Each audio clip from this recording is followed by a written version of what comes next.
Ukrainian politicians are fighting over language literally. This brawl broke out recently inside the parliament.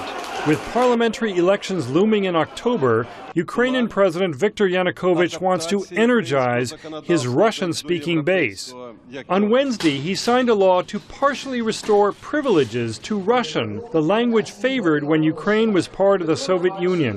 Kyiv political scientist Oleksiy Haran says the president wants to distract voters from Ukraine's economic stagnation. The economic situation is not improving, so he needs to sell something. And that's why it's easy to say, okay, now I'm going to solve the language, the so-called language issue. Because if we, according to polls, language issue is not priority, or so-called language issue is not priority even for electors of Mr. Yanukovych. But because he has nothing to boast about realization of his socio-economic promises, he can use this. After the collapse of the Soviet Union, the Ukrainian language became mandatory in schools, in movies, and on billboards. Oksana Forustina, a literary magazine editor, says her family switched between the two closely related languages. She says Kyiv, the nation's capital, has become bilingual. When one person speaks Ukrainian and the other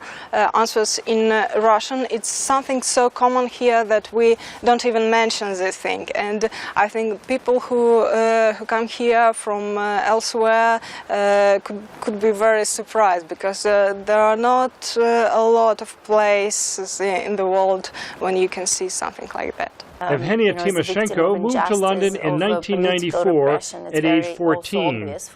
Last year, she moved back to Kyiv to help her mother, Yulia, the imprisoned opposition leader. She says Ukraine's linguistic shift is clear. And even the Russian-speaking people who live, and who are not Ukrainian but live here, they prefer to have Ukrainian only as the only public or government language, because they like Ukraine. That they want Ukraine to be powerful as one state. In the western city of Lviv, Andrei, a Soviet-generation Ukrainian, says he once spoke Russian every day in the army and at his factory. He says this is the first time he has spoken Russian in a year. There should only be one language, the state language. That is my opinion. There should only be one language. Sergei Kudelia, a political scientist in Lviv, says the language law may backfire on Ukraine's president.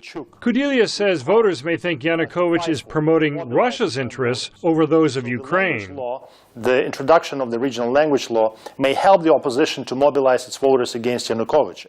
By pushing the language hot button, he says, Ukraine's president may have activated his supporters and his opponents.